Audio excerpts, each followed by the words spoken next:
With their selfless act, the men and women who stormed the cockpit lived out the words.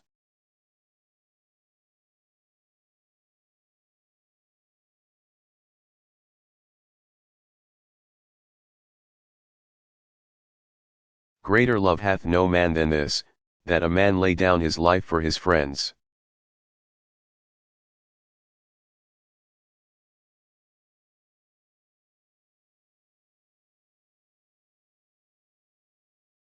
One, and with their brave decision, they launched the first counter-offensive of the War on Terror.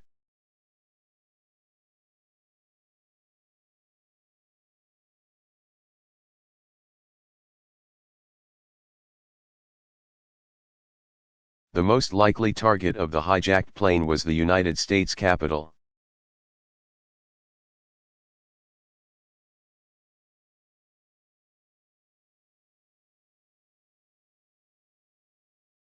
We'll never know how many innocent people might have been lost, but we do know this.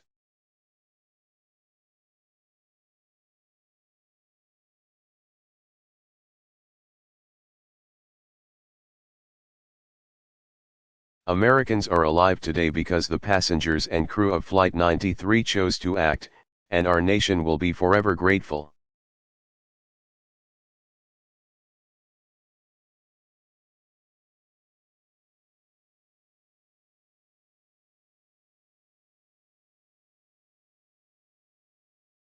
The 40 souls who perished on the plane left a great deal behind.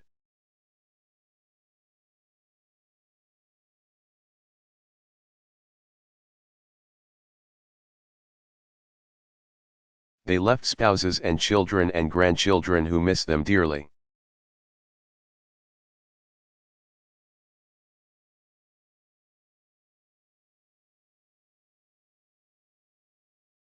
They left successful businesses and promising careers and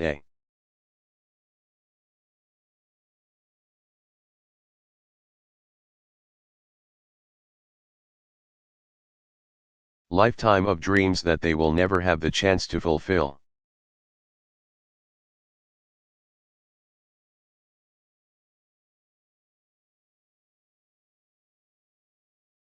They left something else, a legacy of bravery and selflessness that will always inspire America.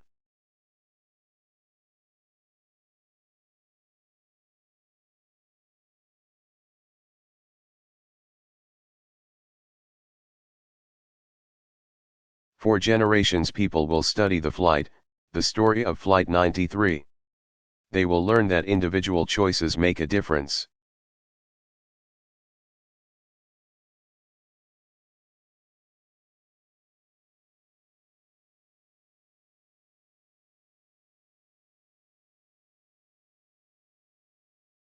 That love and sacrifice can triumph over evil and hate.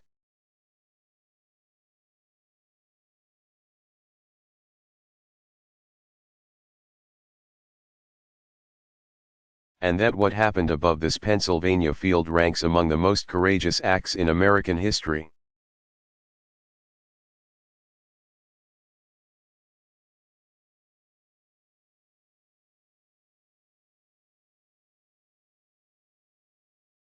The memorial we dedicate today will ensure our nation always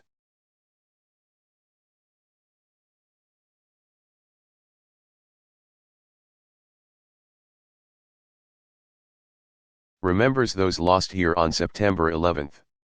But we have a duty beyond memory.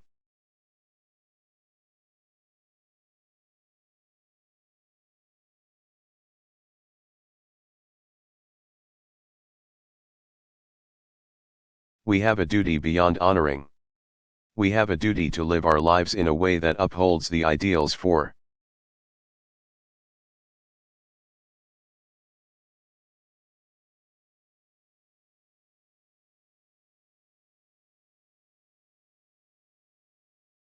which the men and women gave their lives, to build a living memorial to their courage and sacrifice.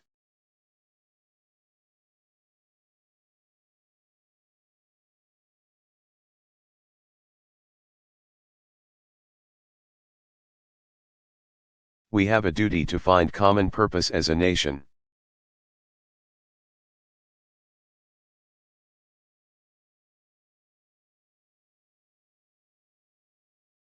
In the days after September 11th, the response came like a single hand over a single heart.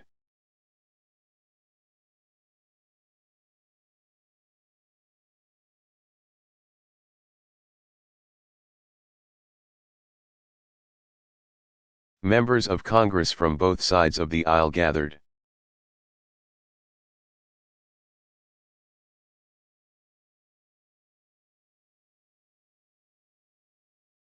On the steps of the Capitol and sang "God Bless America."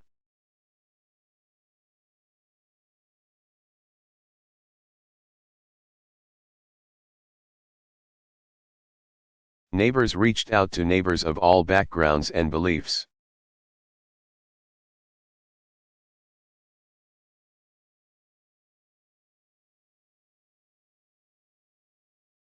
The past decade, our country has been tested by natural disaster.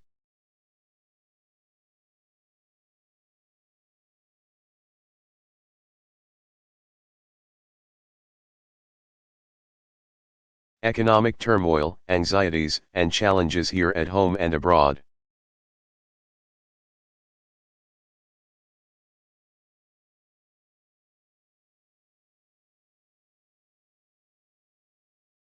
There have been spirited debates along the way.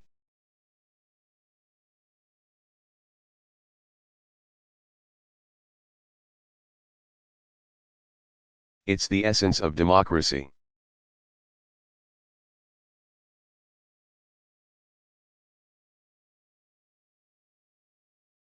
But Americans have never been defined by our disagreements.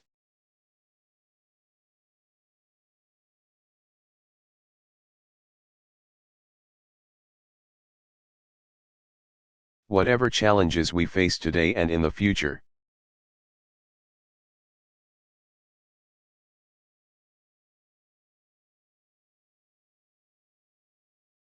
we must never lose faith in our ability to meet them together.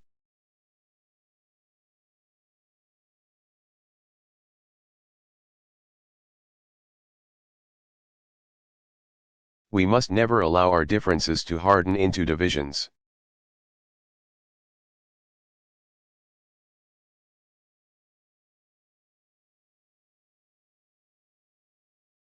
Second, we have a duty to remain engaged in the world.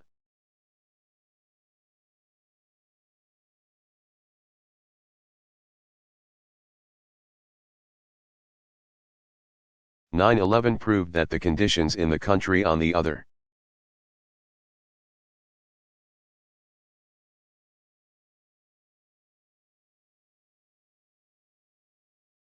side of the world can have an impact on our own streets.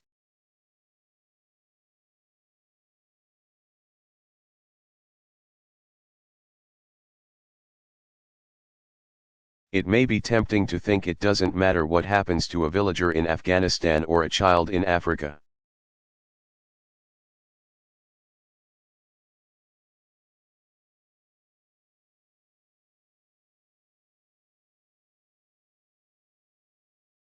But the temptation of isolation is deadly wrong.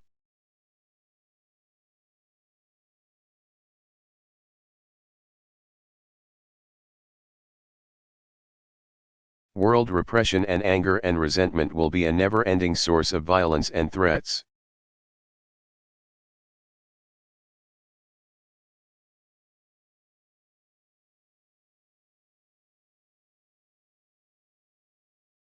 A world of dignity and liberty and hope will be safer and better for all.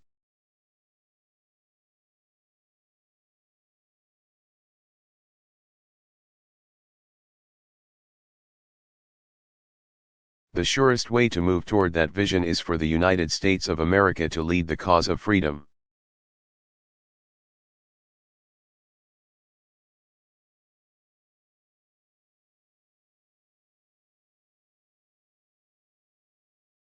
Finally, we each have a duty to serve a cause larger than ourselves.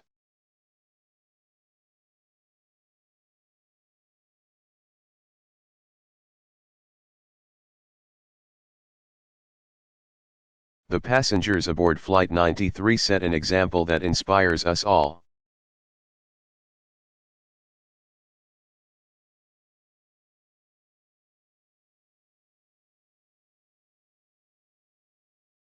Many have followed their path of service by donating blood or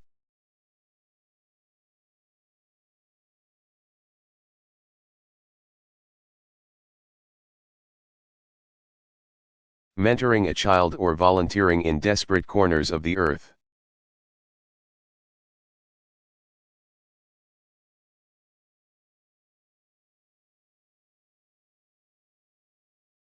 Some have devoted their careers to analyzing intelligence or protecting our borders and securing our skies.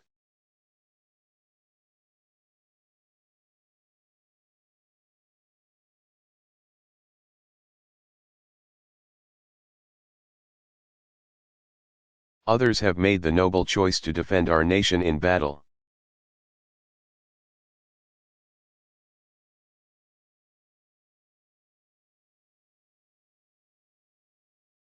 For 10 years, our troops have risked and given their lives to prevent our enemies from attacking America again.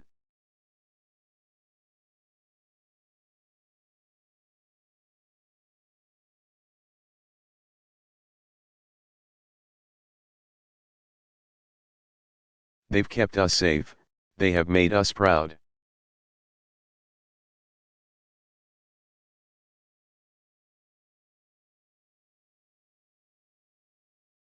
And they have upheld the spirit of service shown by the passengers on Flight 93.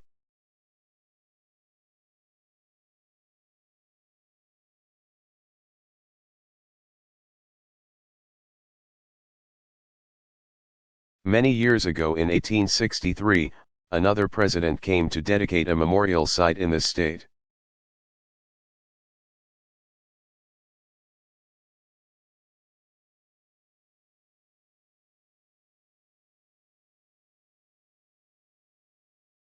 He told his audience that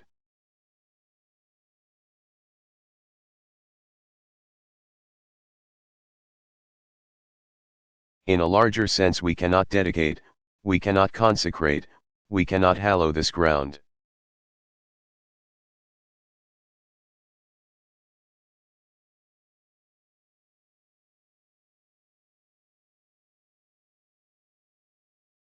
For the brave souls who struggled there, it consecrated it far above our poor power to add or detract.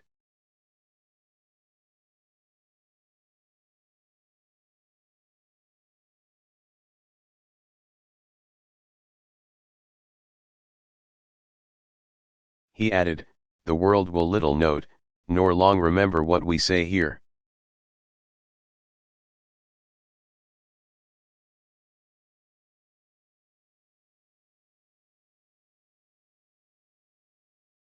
But it can never forget what they did here.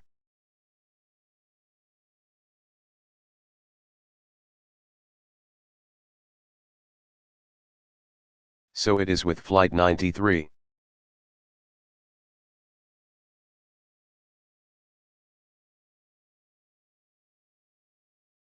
For as long as this memorial stands, we will remember what the men and women aboard the plane did here.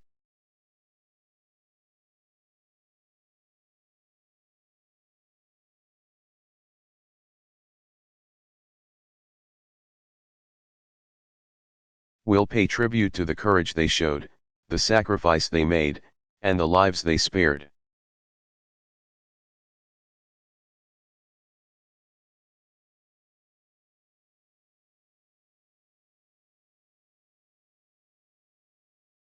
The United States will never forget.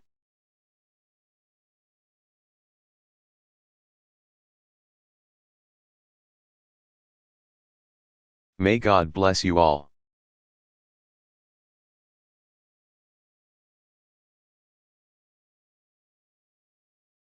George W.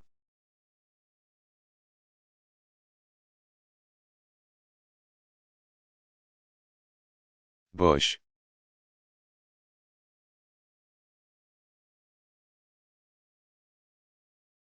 Address at Fort Hood.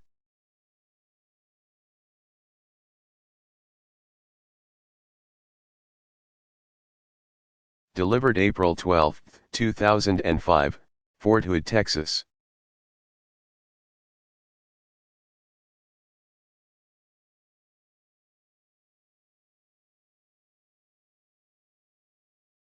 Thank you all for the warm welcome.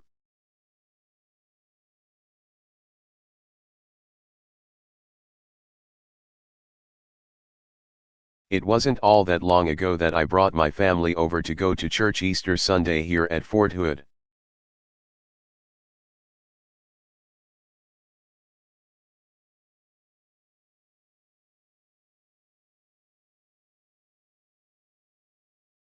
I've been looking forward to coming back and giving you a proper army greeting, hooah.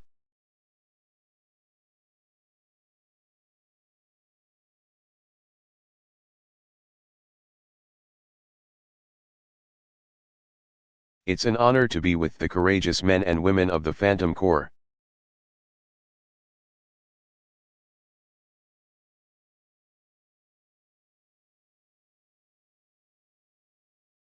The soldiers and families of Fort Hood have contributed mightily to our efforts in the War on Terror.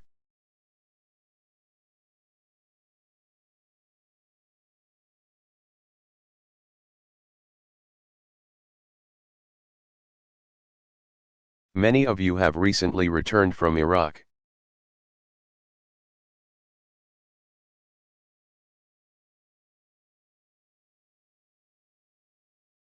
Welcome home and thank you for a job well done.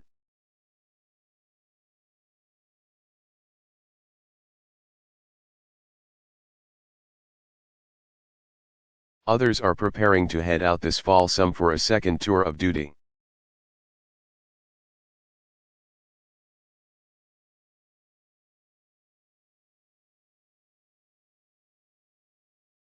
Whether you're coming or going, you are making an enormous difference.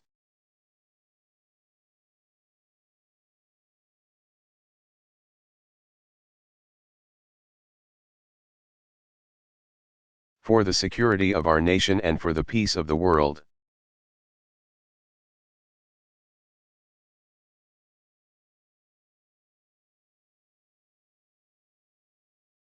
I want to thank you for defending your fellow citizens.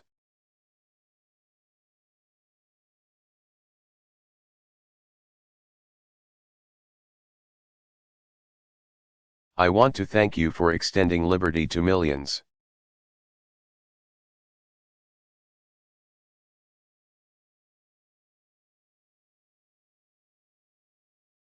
And I want to thank you for making America proud.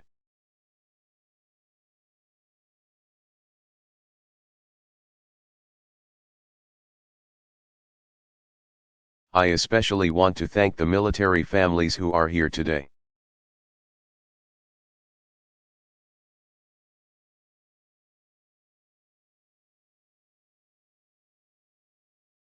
I want to thank you for your sacrifices in the War on Terror.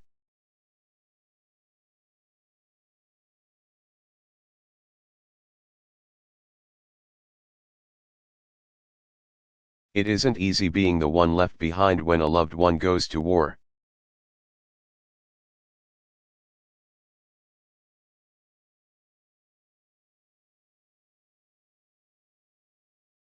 You have a wonderful community here at Fort Hood.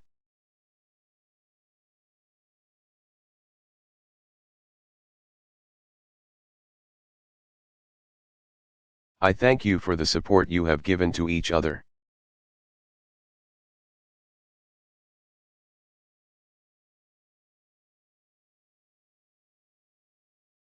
By loving and supporting a soldier, you are also serving our nation.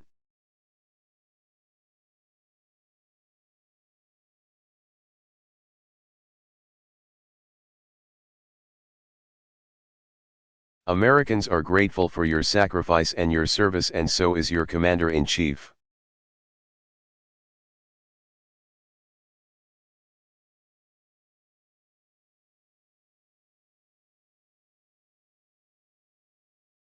I want to thank Lieutenant General Tom Metz, and his wife, Pam.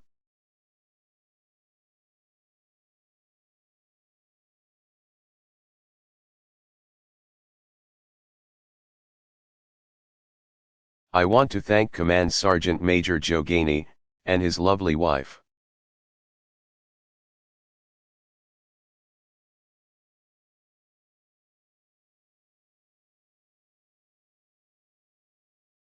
I want to thank all the officers and soldiers of this fantastic base.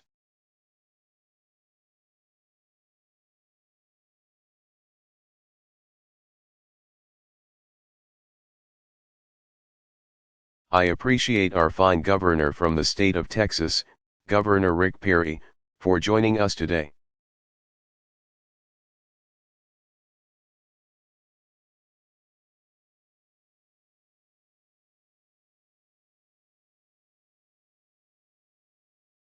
I want to thank Congressman John Carter and Congressman Chet Edwards for joining us today.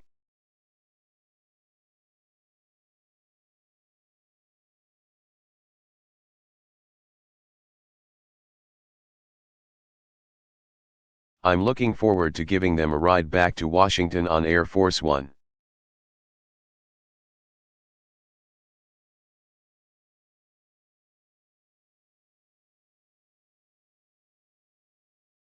I suspect they're looking forward to the ride back.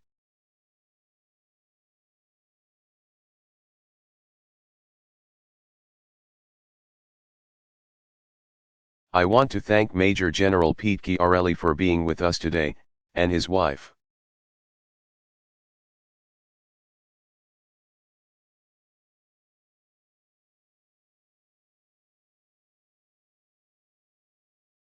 Beth, Major General J.D. Thurman, and his wife, D.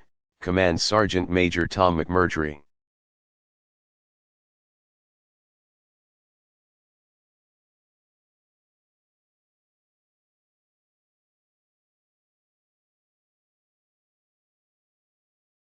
And all the soldiers, airmen, military families, veterans, friends of Fort Hood, and the three corps.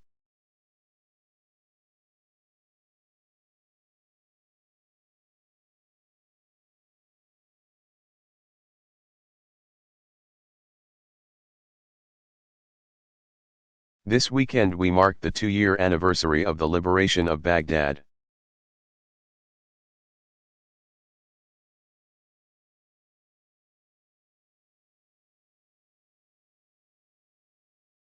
Coalition forces crossed more than 350 miles of desert to get there.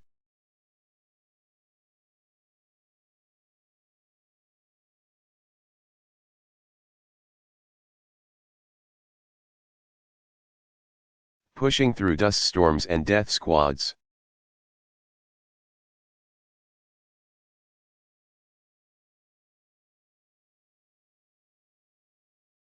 They reached the Iraqi capital in 21 days.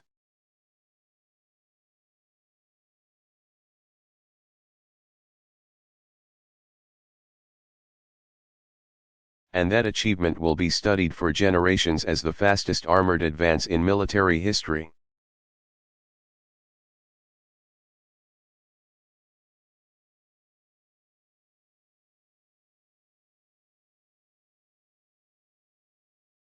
The coalition assault was rapid, and it wasn't easy.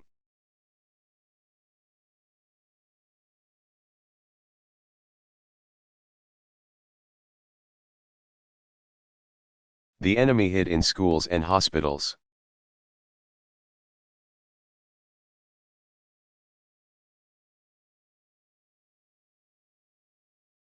They used civilians as human shields. Yet our troops persevered. We protected civilian lives.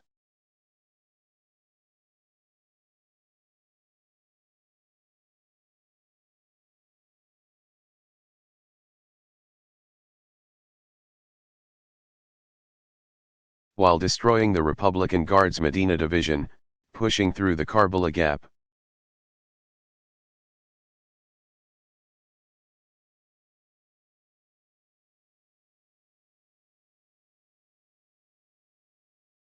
Capturing Saddam International Airport, and, on April 9, we liberated the Iraqi capital.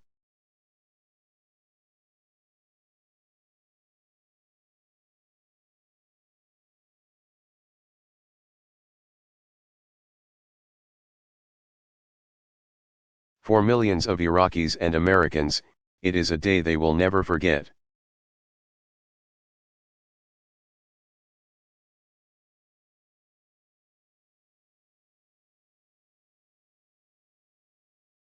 The toppling of Saddam Hussein's statue in Baghdad will be recorded.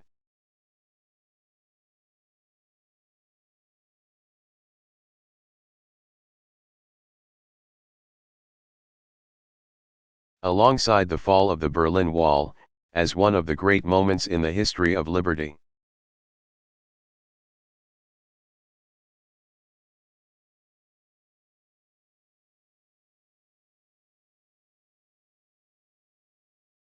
And 8 months later, soldiers of the Ivy Division brought the real Saddam Hussein to justice.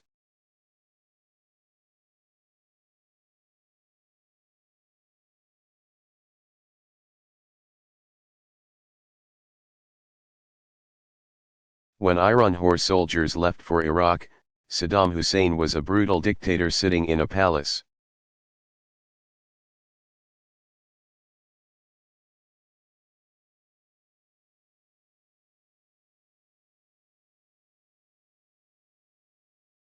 And by the time you came home, he was sitting in a prison cell.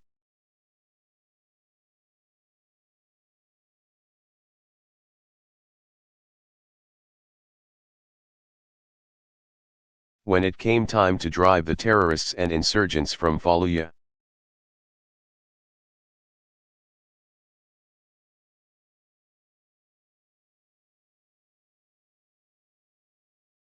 soldiers of the 1st Cavalry Division spearheaded the assault.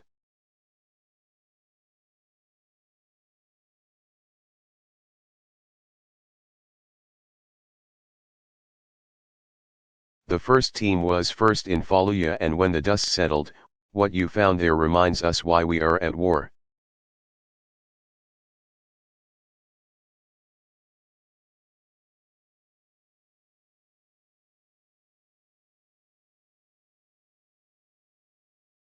Bloodstained torture chambers used by terrorists to execute hostages.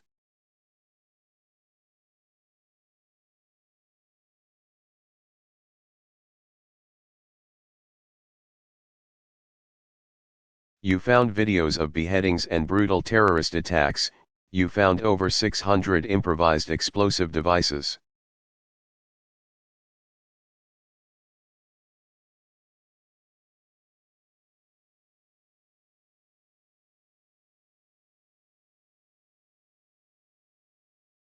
Including an ice cream truck that had been loaded with bomb-making materials for a terrorist attack.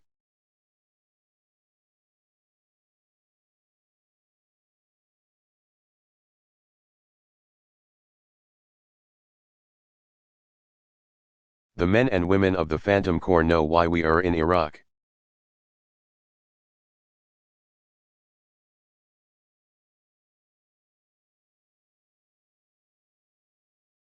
As one first team soldier, Lieutenant Mike Irwin, put it,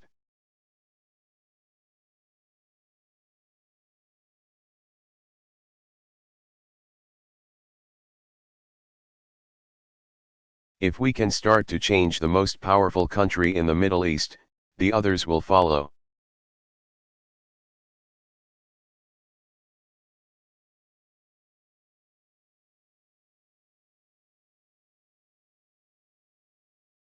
And Americans 20 years down the road won't have to deal with a day like September the 11th, 2001.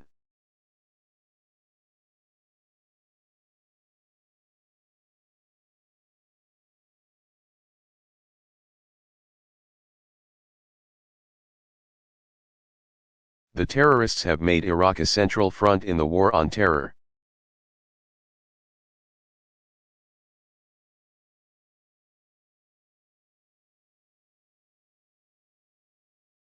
Because of your service, because of your sacrifice.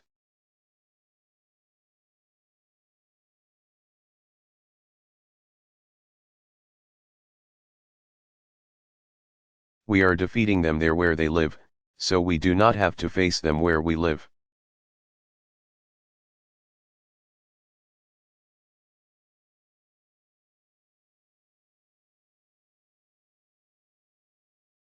Because of you, the people of Iraq no longer live in fear of being executed and left in mass graves.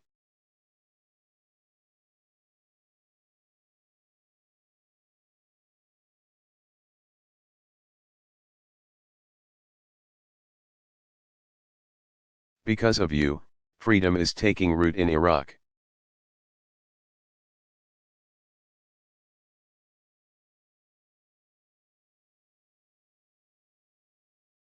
Our success in Iraq will make America safer, for us and for future generations.